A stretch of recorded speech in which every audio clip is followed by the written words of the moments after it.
Unde este Ceama? Unde este? A plecat. Unde a plecat, scumpo? A plecat cu Zoe. De ce? Pentru că vreau să fie iubiți. Ce? Ce s-a întâmplat? Ceama a plecat de acasă, a dispărut de aseară. Cum?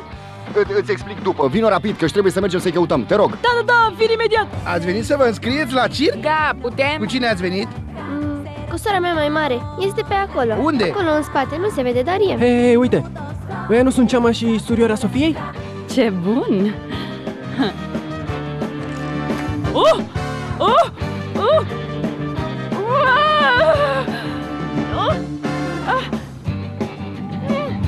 Uitați acolo! Uitați acolo! Unde? Uite! Ne-au găsit. Să fugim! Copii! Copii! Acolo nu, că e periculos! Copii! Nu, trebuie să-i dăm jos. Cum facem? Știu! Mi-a venit o idee Nu, știi ceva? Nu. Acum are ca un monstru sau nu? Are ca un monstru? E foarte frumoasă. Frumoasă ca întotdeauna. Ia zâmbiți. Nu se observă.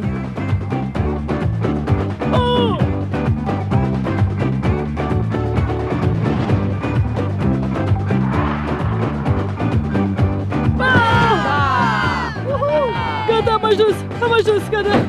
Am aflat că ai avut o mică problemă la un dinte. Ce s-a întâmplat? Problema? Ăsta era într-un biscuite. Dar ce faci tu cu asta?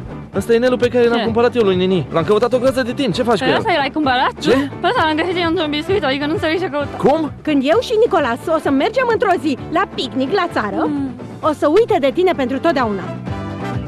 1, 2, 3!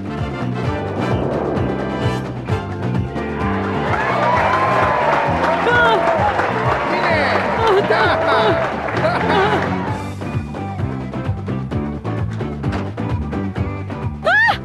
Nini, ce surpriză! Te-ai întors de la Valle Zombon?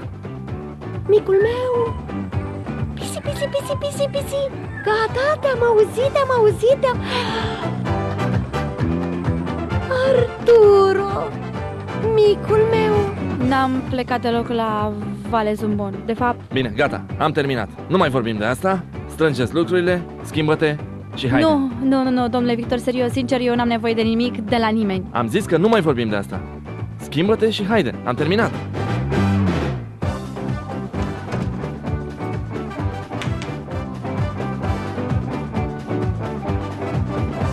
Păi, bine ai venit la My Little Paradise.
Haide, intră! Instalează-te comod! Simte-te ca și când ai fi acasă. Vino!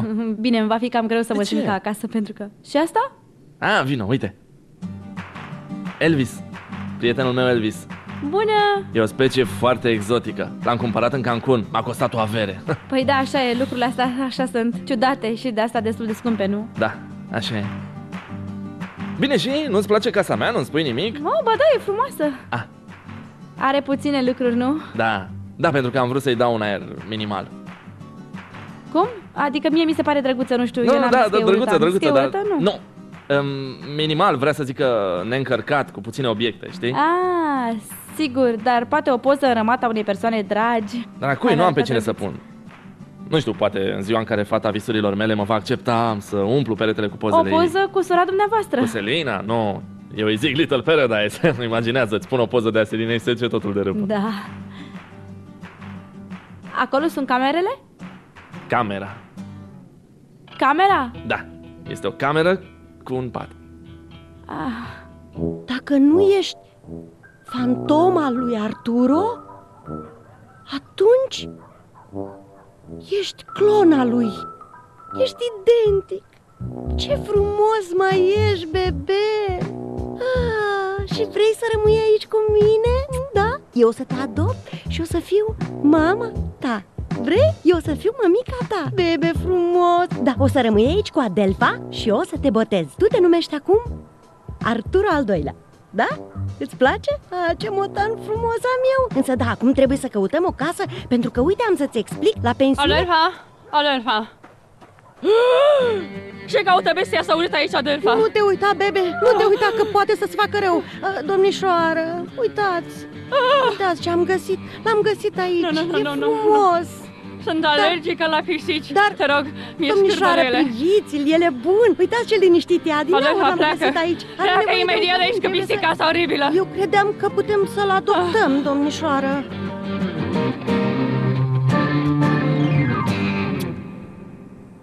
Nu-ți face griji, bebe. Am să-ți găsesc eu un cămin, da? Da? Stai liniștit. O să-mi vină o idee. Probabil. Nu știu dacă e cel mai bun loc ca să rămân, pentru că, sinceră să fiu, nu m-am gândit deloc să... Nu, de ar ce? putea să fie un singur pat și...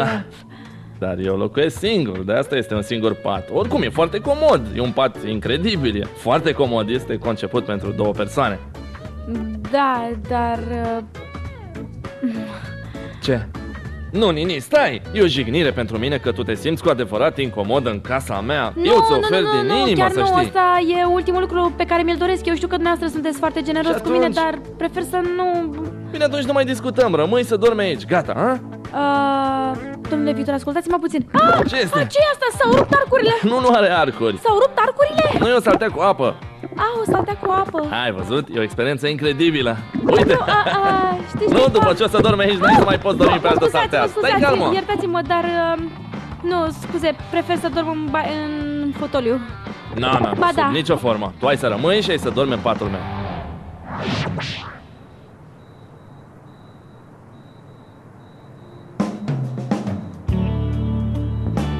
Ce simpatică e familia ta, îmi place la nebunie. Îmi place faptul că copiii sunt din diferite locuri. Da, suntem un amestec ciudat, așa zic eu. De ce? Nu te înțelegi bine cu frații tăi? Ba da, iubesc pe frații mei. Nu, problema e Thomas.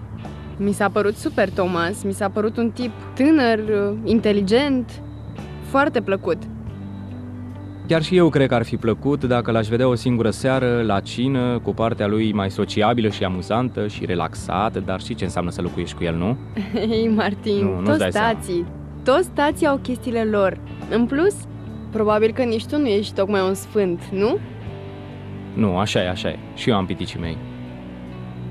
Poate că de asta sunt cu o fată ca tine.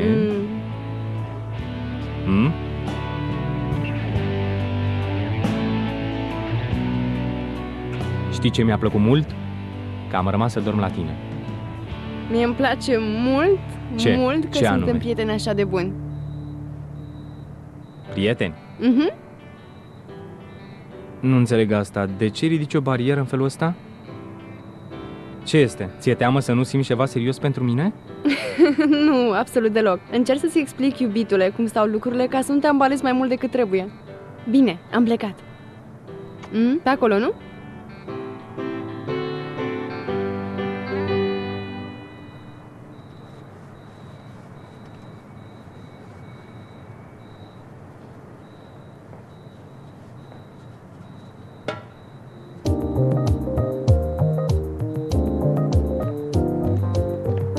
Încă mai lucrează bărbatul sensibil?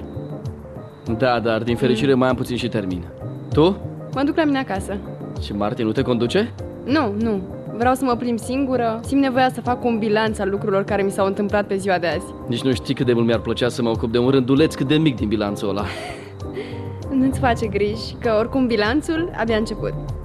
Iar eu încă nu am închis nicio operațiune.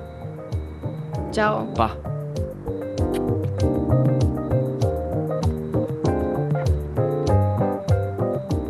Juan, tu te dai cumva la prietenul lui Martin?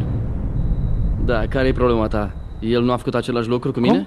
Care? Spune-mi că nu faci asta din răzbunare sau invidie, te rog din suflet. Invidia, Hel? Invidios eu? Pe nemer, Nicola? Dacă ne place aceeași fată, ce putem face? El e fiul Dar la tu trebuie să fii mai inteligent, pentru că nu te vei maturiza niciodată cu atitudinea asta. Tocmai tu îmi vorbești mie de atitudine? Mi se pare că ție, cu atitudinea ta supusă și corectă, nu ți-a mers mult mai bine. În plus, tu nu poți să mă sfătuiești cum să reușesc în viața, Angel. Privește-te. Nu ți-e frig acolo toată ziua în apă? Vrei să mănânci? Ți-e foame? Uite, ți-am găsit mâncărica. Poftă bună!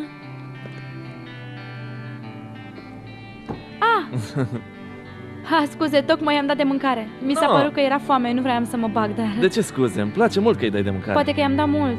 Nu, de atât are nevoie. Nini, vreau să-ți dau ceva.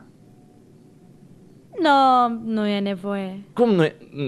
Nici nu știi ce o să-ți dau. Nu, dar după tot ce ați făcut pentru mine, mi se pare că în plus să mai și dați ceva, mi se pare mult, pun abuz. Păi nu, eu îmi doresc să-ți dau ceva și am să ți-l dau. Bine. Pentru tine. Ce? Îți place? Da, dar nu-l pot accepta. Cum adică nu? Ba da, cum nu? Nu? Nu, mi se pare, nu are... De ce nu? Nini, suntem prieteni. Eu țin mult la tine. Și de ce e rău dacă un prieten vrea să-i dăruiască ceva unei prietene? Nu e nimic rău în asta, dar tocmai de asta, cum suntem prieteni, mi se pare mult. Nu, pentru mine nu e mult, nu. Eu îmi doresc să ți-l dăruiesc. Uite. Am să ți-l dăruiesc. Dă-mi. Mi se pare că mi este mic. Nu. Trebuie să intre. Au. Nu. Gata, mai puțin. A intrat. Au. Ei. Mulțumesc. Dar nu trebuia să vă deranjați. Îți vine superb. Da, dar este cam mult pentru mine. Nu. Bine. M-a luat un somn. Păi bine, haide să dormim. Da, mă duc să... Unde pot să mă schimb? Unde vrei tu? Adică, fie în cameră, fie în baie, mă duc să mă schimb în cameră. Bine? Mă scuzați. Sigur.